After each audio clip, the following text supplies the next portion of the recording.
Good morning. Today we're going to look at what happens when a nation goes to war against each other. The war is over, the Civil War is over. Abraham Lincoln, as you learned, has been assassinated only 5 days after the end of the war. But how do you rebuild a nation? How do you bring things back together? So we're going to talk about the period of time after the Civil War called Reconstruction. So you can see in the slideshow here. The South was in ruins. Things were destroyed, and that was kind of purposely done by the North in order to make the South surrender. But now that we're trying to rebuild and come back together, what do we do? The other major thing that we're going to have to deal with is the fact that we now have all of these slaves that are freed. Slavery is over. So now what happens? What does that look like? So, Reconstruction. The definition was the period during which the United States began to rebuild after the Civil War and included the process by which the federal government readmitted former Confederate states. So you had 11 states that had seceded. So, how do we bring them back into the United States? And what does that process look like? And no one knows. So, what happens is you're going to have a lot of different theories and a lot of different ideas of what that should look like. After the war, the South lay in ruins. Nearly 4 million freed men, those were the freed slaves, needed food, clothing, jobs, places to live. So President Lincoln, throughout the war, had planned for Reconstruction, the rebuilding of the South. So his plan was called the 10% plan. Okay, so we're going to be looking at how each group had different ideas of what Reconstruction looked like. This is what you'll be taking in your notes. So Lincoln's 10% plan argued that Southern states had never left the Union because secession was illegal. We were one nation, indivisible. He offered amnesty to all Southerners. That's like forgiveness and the ability to, come back into the Union, except for those that were the leaders of the Confederacy who took an oath affirming loyalty to the Union and support for emancipation. Emancipation was the freedom of the slaves. So as long as Southerners said, I pledge allegiance to the United States, and I support that, slavery will not be a thing anymore. When 10% of a state's voters had taken such an oath, they could establish a new state government.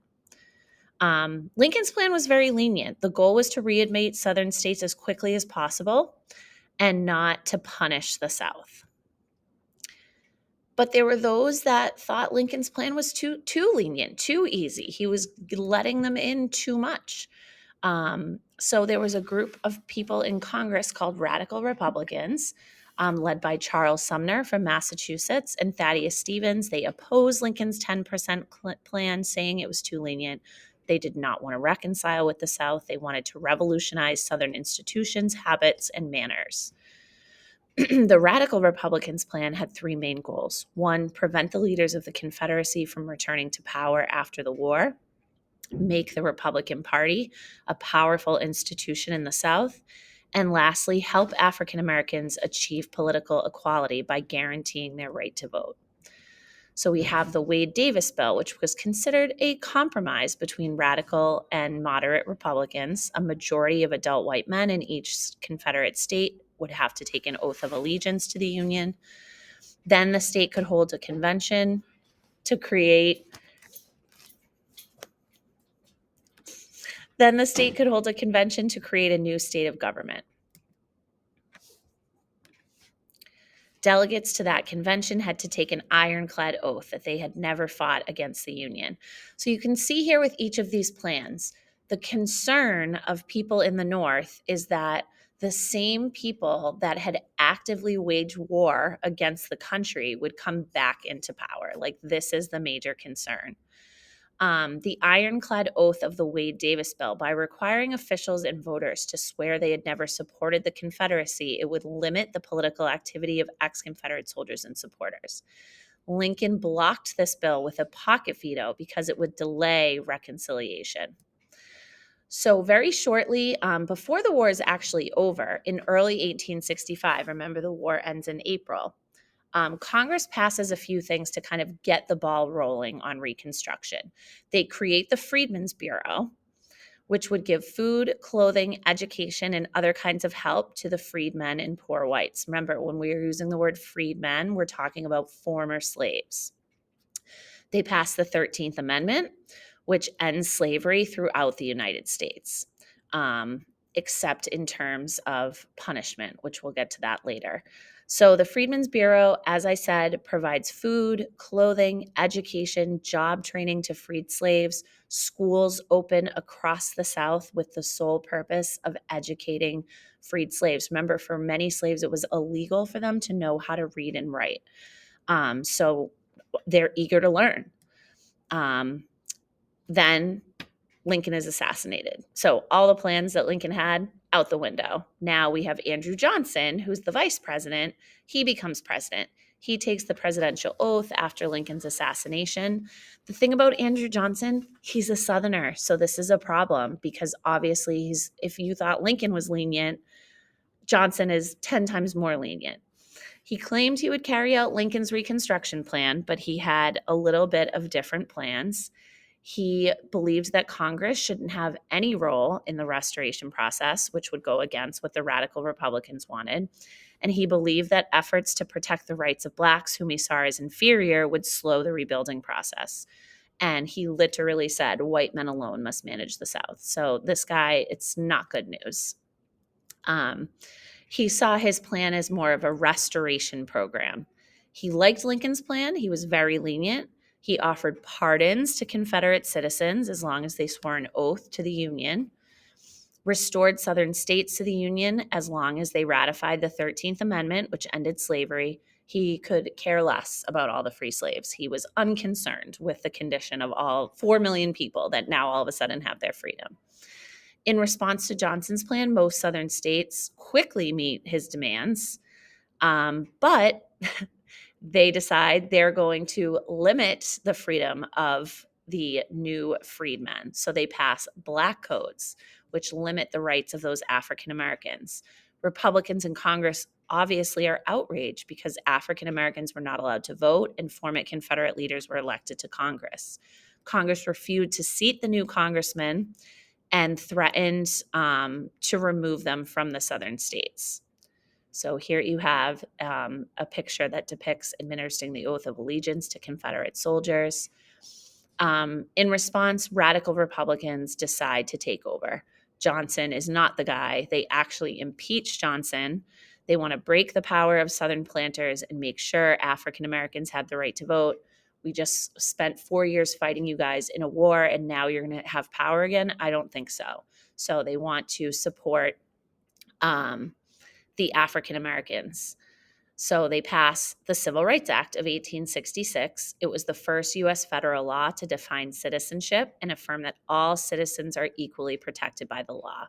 It was mainly intended to protect the civil rights of former slaves.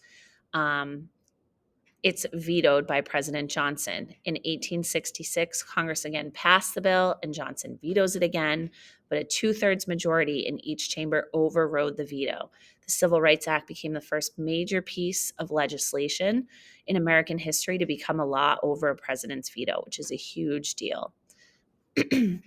We have the Military Reconstructions Act of 1867, which divided the South into 5 military districts. Each district is going to be placed under military leadership, and new elections were held with voting only allowed by Congress's approved voters, which were mostly former slaves. So what you get in response is now Southern governments are going to be overwhelmingly Black, which is amazing. Each state also was required to ratify the 13th and 14th Amendments. It essentially nullified Johnson's plan. The 14th Amendment states that all people born in the United States are citizens and no state may take away the rights of citizens. The Reconstruction Act says Southern states had to ratify the 14th Amendment and allow all African Americans to vote. The 15th Amendment said the right of the vote cannot be denied to citizens because of their race or color. So you can see here this map of the South, and when they rejoined the Union, Texas is last, not shocking. Well, Virginia also. So this was a process that had to be put through. Reconstruction governments, after we have the radical Republican plan take over, African Americans are overwhelmingly the majority of Southern Republican voters. 16 African Americans serve in Congress, over 600 in state legislatures. Reconstruction governments established the South's first state funded public school systems, made taxation fair, outlawed racial discrimination. Reconstruction governments were extremely, extremely successful. You can see a photo here of the first Black senator and representatives that were elected from the South. Ambitious programs are also passed in order to create a new South whose economic expansion would benefit Black and white alike. A program of railroad aid created large corruption, however, and alienated increasing numbers of white voters. The Freedmen's Bureau helped some Black farmers negotiate sharecropping agreements, but many of these year-long contracts kept freedmen in deep poverty. So we're going to watch a Edpuzzle on sharecropping. Sharecropping is a system of agriculture in which tenants labored for a landlord in return for a share or percentage. So what happens to a lot of these free Blacks is they ultimately end up working on the plantations that they were slaves on. They worked the land just like they had worked the land during slavery. They owed a portion of whatever they had grown back to the landlord. So it essentially was slavery by way of a different form. So although they could control their work, they rarely had enough crops left over to allow them to buy their own land. So they just continued renting. So take a minute to look at this picture, and we'll talk about sharecropping more in the Edpuzzle.